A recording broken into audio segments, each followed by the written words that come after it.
Greetings, comic book friends. It is Wednesday, and therefore time for another edition of TGIW. Thank God it's Wednesday. It might be happening, folks. It might be happening. This, the dream pile. Look at this. 9 books to read. Now, I'm cheating a little bit because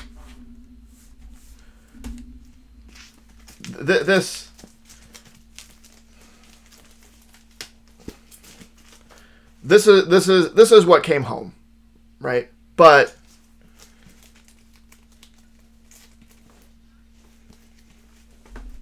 this is all there is to read. I have almost as much to read as I have to not read. Read, not read, and we'll see why. There's stuff in there.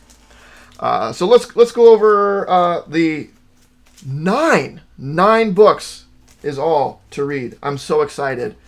The cuts are starting to take effect. I hope this isn't just an oasis in the desert. I hope it is what things are going to be like from now on. We shall see.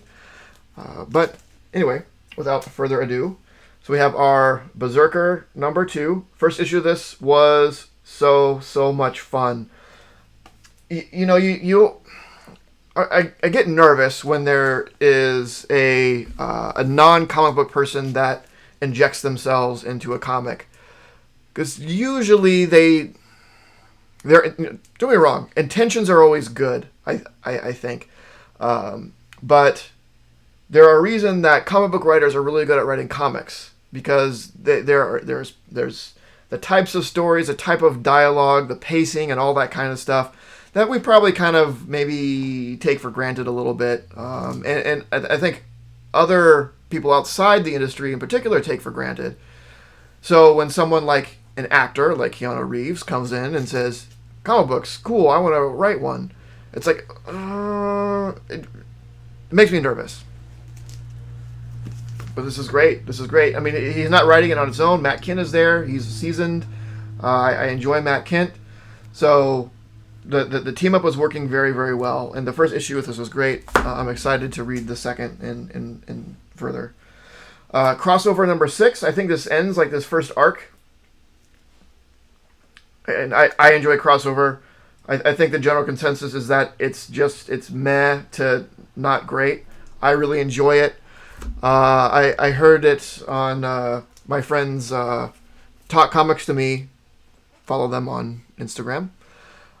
Describe it as sort of a comics Ready Player One. Right? So Ready Player One is just this mishmash of all pop culture stuff just crammed into a book and subsequent movie. And that didn't jive well with people. Like, I understand why. Because it just seems like it was pandering maybe a little bit.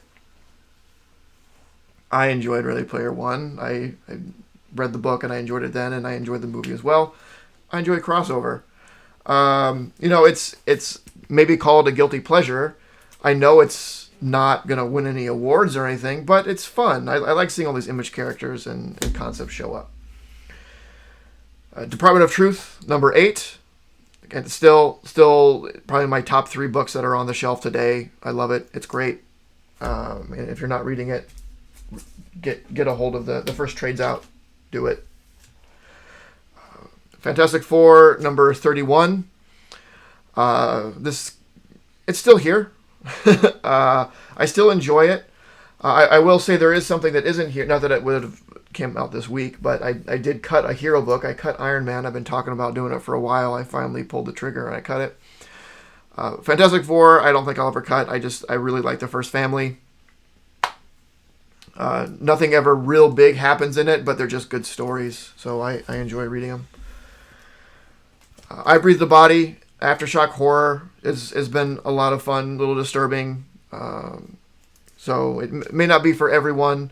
I would say if you're having a small reading pile, it's one you can probably skip, but I've been enjoying it. Nuclear Family. I'm real excited to read this particular issue. The first 2 issues were fantastic. So the bomb goes off, right? And I don't want to give too much away, but there's a family that survives it, and they are just a normal family. Something weird has happened, some extraordinary circumstances has happened, and they are under suspicion. So the first 2 issues were great. I'm really into this book. The last issue kind of ended on a cliffhanger where I'm hoping a little more is explained here in issue 3. So this is probably going to be one of the first, if not the first book I read this week. Shadecraft number 2. I never showed picking up Shadecraft 1. I didn't get Shadecraft 1 when it first came out. Then I heard a lot of people saying good things about it, and that was really good. So a friend generously donated her copy of hers. Heather, actually, from Talk Comics to me. So, again, set them up. Super cool people. And I read it, and it was great. So I added it to my poll in issue 2. Came out today. Marvel's continuing the Marvel X, Marvel, all this line. I just enjoy these sort of standalone stories.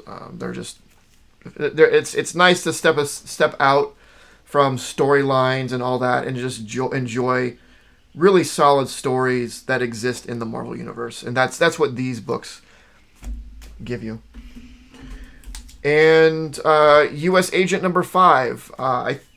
I don't know if this is the last issue or if there's one more. I can't quite remember, but it's been interesting. One of the last superhero limited series I still have, and until I just kind of stop getting those. At least unless something really, really speaks to me comes out, like the Spider-Man, what is it, No Man's Shadow or Spider Shadow? I can't remember what it's called, which obviously I get because it's awesome.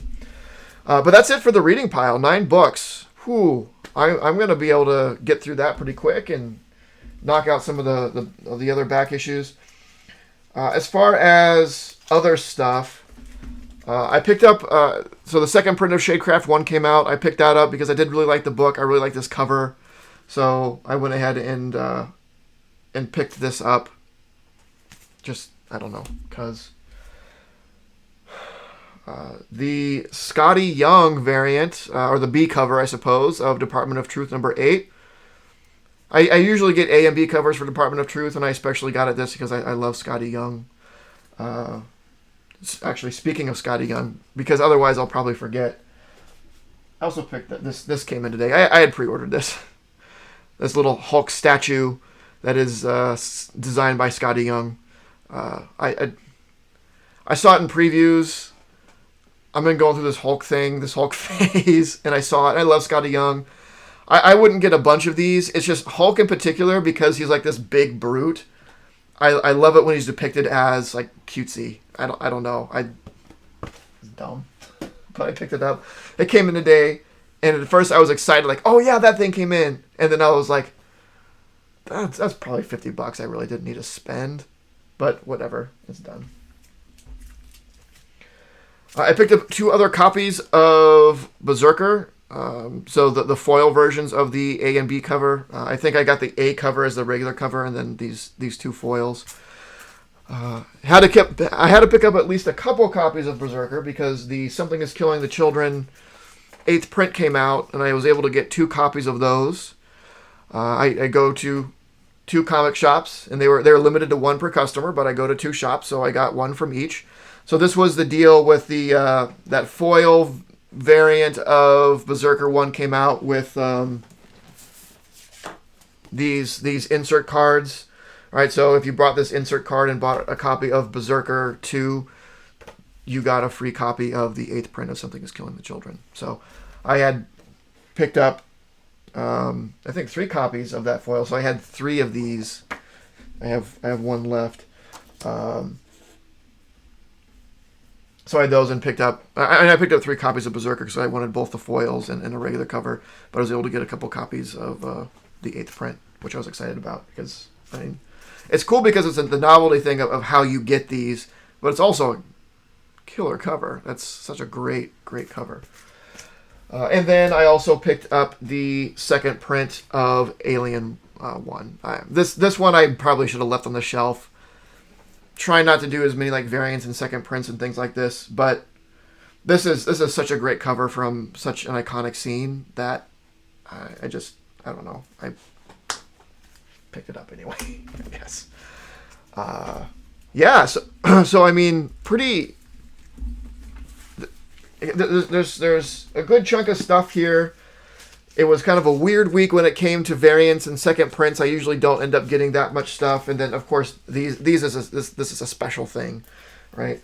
I probably going forward won't be getting multiple copies of Berserker, and this was to get the Something Is Killing the Children was part of this, so I won't do that in the future. And then 2 second prints of number 1s of Shadecraft and Alien. That sort of stuff is not normal. Getting the B cover, Department of Truth, that's a normal thing. But other than that, yeah, this is. I might get through this tonight. Oh man, how great would that be? To have like an entire week of just other stuff from the backstock. I decided to start reading through Savage She-Hulk. I got through 12 issues of that last week, about halfway through the run, almost halfway through the run, just shy of halfway through the run. It's so much fun. So finish reading that. Oh man, great stuff. Anyway, that's it. Let me know how you're doing, what you got. Did I miss anything? How's your book management going with all these new and great series coming out? Like it's really tough to manage because there's so much great stuff, and there's stuff that I've left on the shelf that normally I would want to get, but I have to restrain myself. The Shadecraft thing, I didn't get that number 1 because I was like, no, I have to resist. But then I heard it's super great, so ended up getting it anyway. But how's that management going for you? Are you having a tough time, or do you just have what you read and that's what you read? You don't worry about anything else coming out? I'm just kind of curious what others are going through. So yeah, that's it. Like, comment, subscribe. Hit the notification bell. Don't forget, every time you like, comment, subscribe, or hit that notification bell, you become a little bit more attractive. I didn't know if you knew that, but I mean, I can't prove it, but you can't prove that it's not true, so you might as well, right? So do all that. Hope you're having a good week. Hope this next week is going good. It goes good for you as well, and don't forget to make yours Titan. This video was brought to you by Titan Comic Pressing. Follow us on Facebook and Instagram at Titan Comic Pressing LLC.